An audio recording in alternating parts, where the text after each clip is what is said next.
for my spoon. Where is she? Oh, she's over there. Well, better wait for her. La-di-da-di-da. Hi, Miss Maria. Hi. I was just having such a big lunch and it was so yummy. Well, I'm all ready. Shall I get my things out? yeah. I have my notepad all ready to learn. And I have my pencils all ready to learn.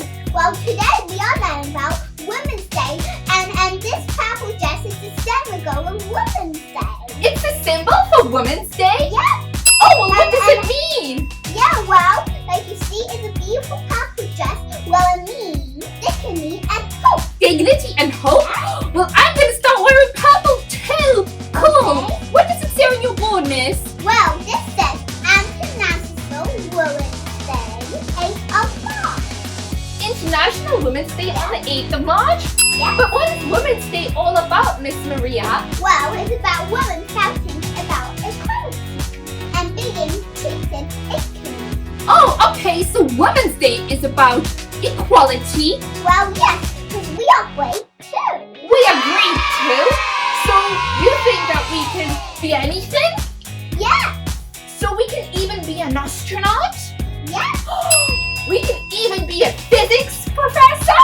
yes, you can be anything what you like. What about a fashion designer? Yes, Anything? yes, because if you keep on working, that's how you can get more stronger and achieve anything. Wow, that's such a cool day to celebrate that, miss. And now we are going to be talking about 5 great women. 5 great women? That's so Yeah. cool! Fantastic, I'm so excited. Okay, miss, is that correct? Yes, it's correct. Well, now we are going to be learning about Coco Chanel and see who's the first one who made the prettiest dresses on planet. Are you talking about the little black dress? Yes, That's such a cool dress. My mommy always wears that dress. She Yeah. looks really pretty in it. and you know she also made this Coco Chanel bag. Wow, that's such a pretty bag. But miss, Yes. why is Gabriella Coco Chanel special? I don't understand. Well, I will tell you. Gabriella Chanel was born a long time ago, in 1883, in France. Her family were very poor, and she lived with her mother, father, brothers, and sisters in one room. Can you imagine eating, sleeping, and living in the same room together with your whole family and not having your own bedroom?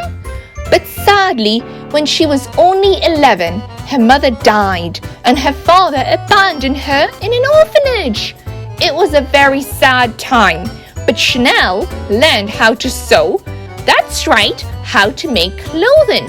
And when she became a grown-up, through determination, not giving up, and trying again, she opened up her own fashion shop, which sold clothes, shoes, and bags. But it was not easy for Chanel to be a fashion designer because most fashion designers were men and the fashion was very different. Chanel done things her way by introducing new fashion for women, which was more comfortable and changed the style of women's clothing forever. Chanel was born poor, orphaned at a young age, and was a woman, but that did not stop her from pursuing her dreams. Well, on number 2, Valentina Tereshkova. Wow, Valentina Tereshkova. And she was the best one to go to space. Is that cool? Wow, so Valentina Tereshkova was the first woman to go to space? Yeah. Wow, that's so cool, miss. Valentina Tereshkova was born in a small village in Russia, and she lived with her mother. They lived very poor, and it was not easy because it's very cold in Russia. But one thing that Valentina loved to do was skydive. That's right, she would go up in an airplane into the sky and jump out of it with a parachute and dive, and she was very good at it. But one day she thought, how about I do something incredible? And she decided to become an astronaut. But it wasn't easy, and she had to train very hard and go to an astronaut school. But one day, when she was ready, she was selected to go up into space. But that's not it. She was going to be the first woman ever ever to go into space. Imagine how scary that is, sitting in a space rocket and flying into the unknown, into a dark space. But she was brave and she did it. And do you also know that she was the only one sitting in that space rocket? That's it. She did not have anybody there to help her with anything. She was the only one. And she orbited the Earth 48 times. That means that her space rocket flew around the Earth 48 times. And she spent almost 3 days in space. And do you know that since then, not a single woman has ever been to space all on her own? Isn't that amazing? Don't forget to always follow your dreams with hard work and determination. Now the third woman looking at Marie Curie, scientist. Wow! Yes. Marie Curie, the scientist? Wow, that's so cool, miss! Yes, and she was the first one with helping boys to see the X-ray. Wow, so she was able to perform an X-ray. Yes. That's so cool. And she can do anything. Marie Curie was born in Poland in 1867. That's a very long time ago. She was the youngest of 5 children. That's right, she had 4 elder brothers and sisters. Sadly, Maria's mother died when Marie was only 10 years old. Maria had a great interest in science and mathematics, but she was not able to go to university in Poland because she was a woman. So she traveled to Paris in France, where she began her studies. She met her husband, Pierre, who was also a scientist, and they did a lot of incredible work together. But sadly, he died when a horse-pulling carriage ran him over. But Marie continued her great work in science, and her work was crucial in the development of X-rays and surgery. That's right, through her work, doctors today can see broken bones in people's bodies and even save their lives. Marie Curie was also the first woman to be awarded the Nobel Prize, which is an extraordinary award for new discoveries. It was not always easy for Marie as a woman to be a scientist, and she faced great opposition from male scientists. But that did not stop Marie from becoming one of the greatest scientists of all time. And do you know what is even more great? You can also be a scientist, just like Marie. Now the fourth woman is Serena Williams. Wow, Serena Williams? And Yes. who is she? Wow, she is a tennis player. Wow, that's so cool. Yes, like you see, this is her tennis racket. Wow, I really like the green racket, miss. Can I have a go, please? Yes, you can. Wow, that is so cool. Miss, do you think I can be a tennis player?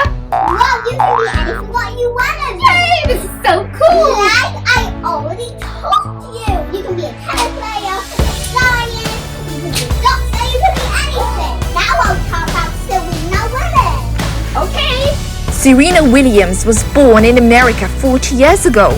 She and her family, including her sister Venus, were very poor, but their parents had an incredible vision that their daughters could be professional tennis players. And not just any tennis players, but the best in the world. Serena started playing tennis at the age of 4 on very poor quality courts.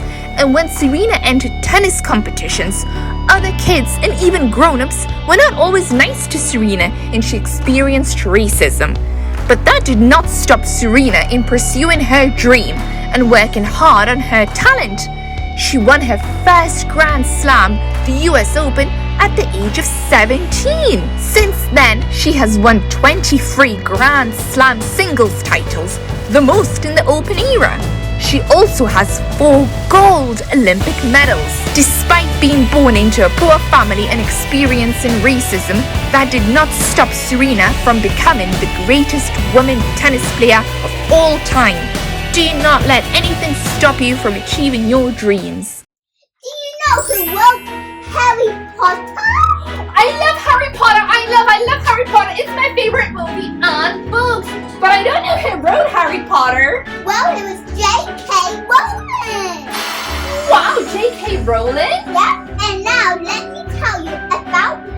Joanne Rowling was born in England 55 years ago.